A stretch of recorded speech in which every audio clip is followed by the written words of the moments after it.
I've been really successful in a lot of areas of my life. And this is the long-term sustained success has not been there. So I've had the short-term success with losing weight or getting healthier, but it's the long-term success. And so that is kind of what I'm scared of, but that's what I need.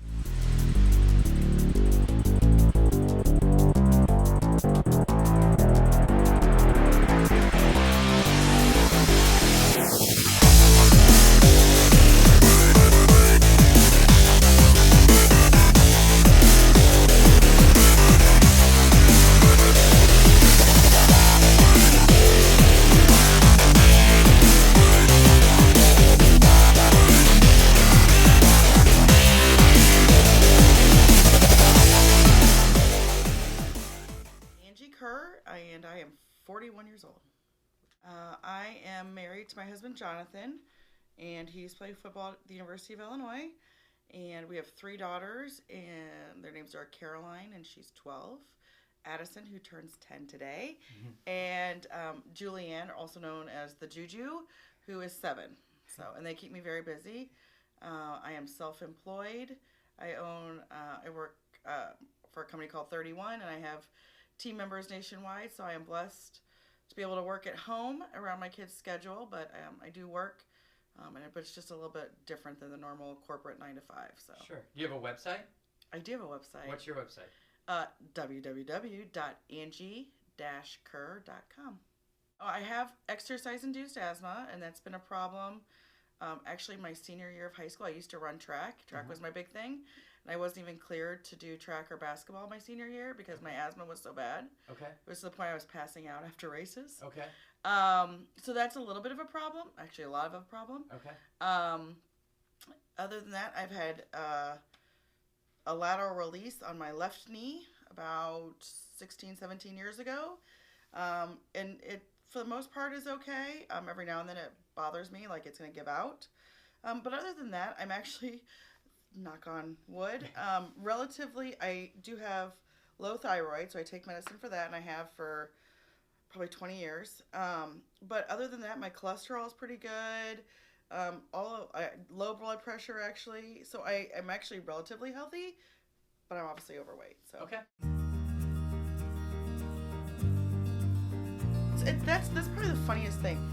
You know how with Facebook these days, you don't always see people's posts. And I've been friends with Lance on Facebook for a while, and I literally went to bed, and it was so funny because I had just been thinking, like, oh, it's that time of the year.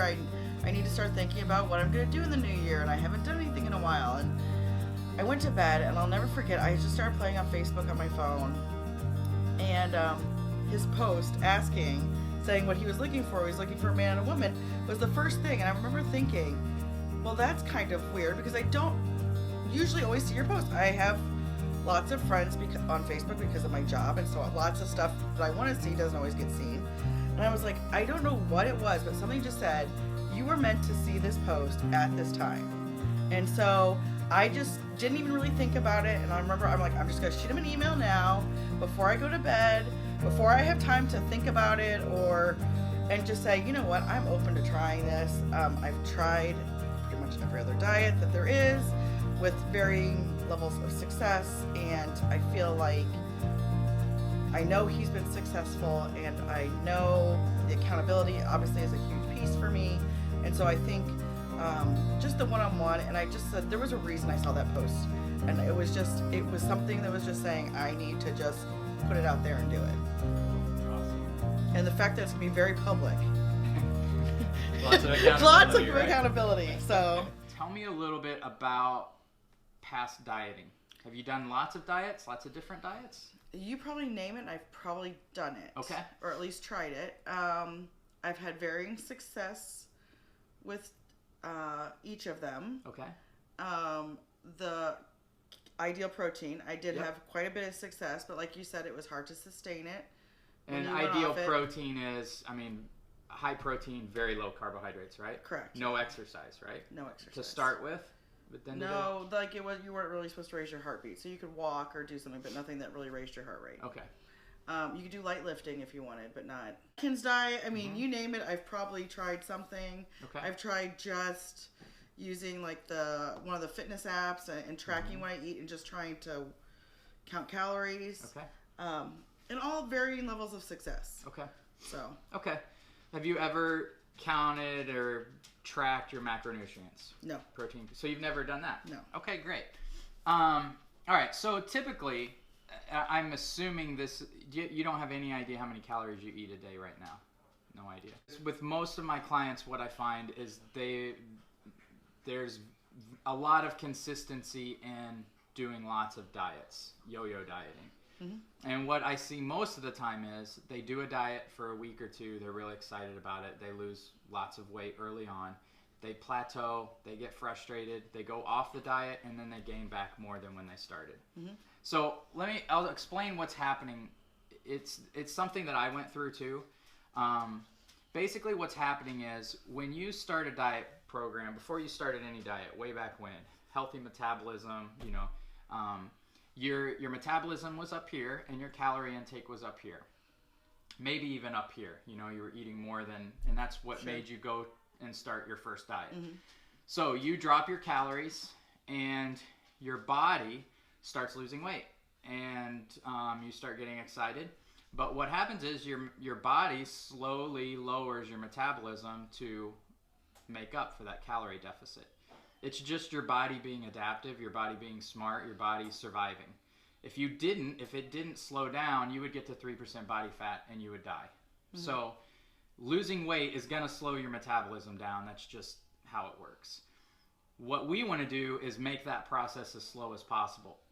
Because let's say you started at 2,400 calories and you went down to 2,000 and your metabolism slows down, and then the only thing you can do is drop your calories further, and then you have to go to 1,800 and your metabolism slows but you're losing weight, then you go to 1,600 and so on and so on. Well, there's a bottom point where you can't drop your calories anymore, or you're going to feel horrible, you're not going to be able to function properly. Right.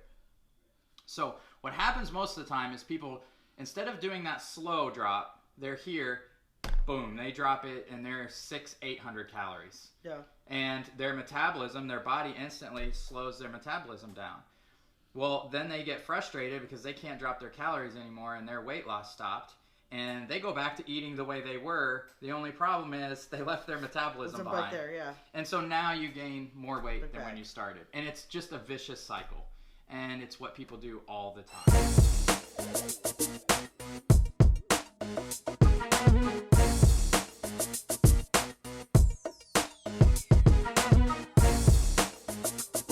I want you to raise your hands above your head.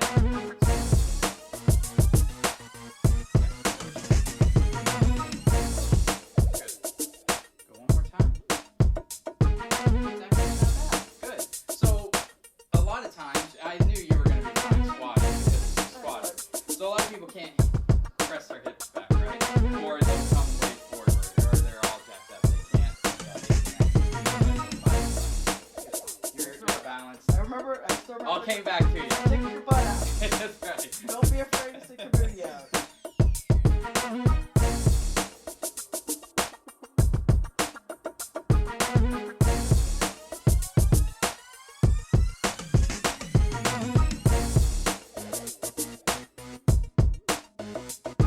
What I want you to do is just go in plank and hold it. So drop your hips just a little. Right there is perfect. Okay, do a push-up.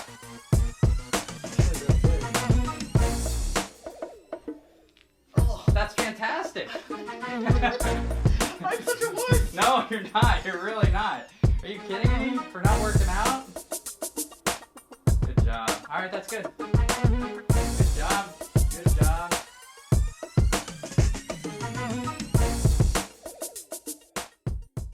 So we're going to measure around your neck, around your chest, around your stomach, your waist, your arm, and your thigh. Got it. Do you have to step on again? No, you should work. Okay. There you go. Oh. We're going to call it 286. That there you looks go. pretty good. If I could find a 41-year-old woman's strength competition, I would totally do that. That'd be awesome. I would, I would love to be able to do a 5K. Unfortunately, I just don't think I physically, from an asthma standpoint, can do that, at least not safely. But I would be willing to try anything that involved lifting or whatever, so whatever that looks like. So you were telling me did you hold a record in high school? At St. Matt's, excuse me, at Centennial, yeah, I was strong, and so they kept making me lift more and more weight. And at the time, I'm sure someone's broken it since then, I think I squatted, it was 400, maybe over 400, a smaller clothes size for sure. I want to feel better, I want to look better. It's the little things like that. I don't have like, I want to lose X number of pounds. I'm pretty realistic. I just want to look and feel better. And I think health-wise, if I went and did blood work and it was improved over, even though it's relatively okay right now, that was improved, that would be awesome. But I also just, like I said, I want to feel better. I want to be able to go out and play volleyball with my kids and not feel like, oh my God, what did I just do?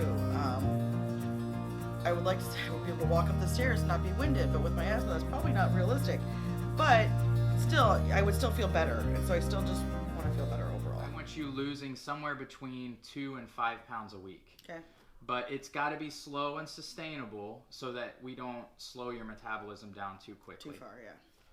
And then there's eventually going to be a bottom point where I'm going to say, okay, this is as much as we need to reduce your calories. Now your goal needs to change from weight loss to speeding your metabolism up. And the way we do that is called reverse dieting. And we slowly add calories and carbohydrates back to your diet over time while you maintain your weight. So if you're at 1800, we bump it to 1850 for 3 weeks. It's a very slow process.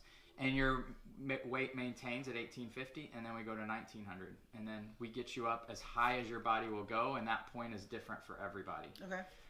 But then once we get you back up to 2200 and your weight stayed the same, we can start dropping your calories again, and you lose weight. More weight, got it. And it works. It's an amazing thing. People freak out, but I've done it myself. I've done it for a lot of clients.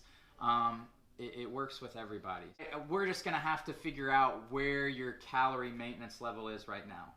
So you could go to, websites. There's tons of BMR, basal metabolic rate calculators out there.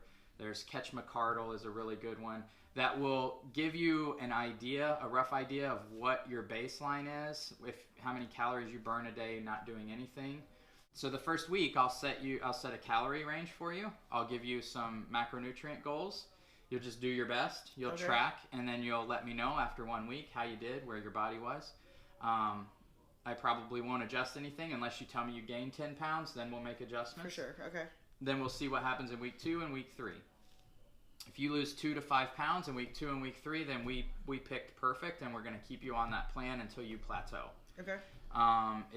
If you didn't lose enough, we're going to drop your calories down further. Bit, yeah. And we're just going to keep dropping your calories down further until you start losing that 2 and 5 pounds. Or it may be that when you start your plan, when we get a month into this, we determine that you're already at the bottom and we just need to reverse diet. Dieting's not good for you right now. Okay. And that's going to be, if that happens, that's going to be hard and it's going to be frustrating.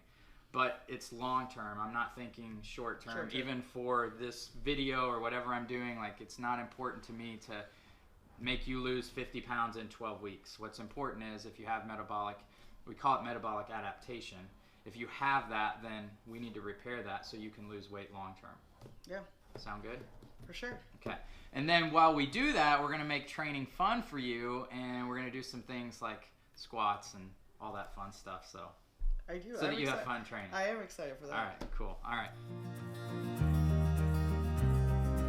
I just want to be there for my kids, well, and my husband, my family, everybody. But I look at my girls, I'm like, I've got to keep up with them, and they can run circles around me, and I'm like, and it's, going out and trying to play basketball, or I coached my daughter's middle school volleyball team, and just trying to get out there and do stuff with them. Not even necessarily 100% like they do, but like just keeping up with them. It's true, after you turn 40, it gets much more difficult. They're not lying. So, and it's not going to get any easier. So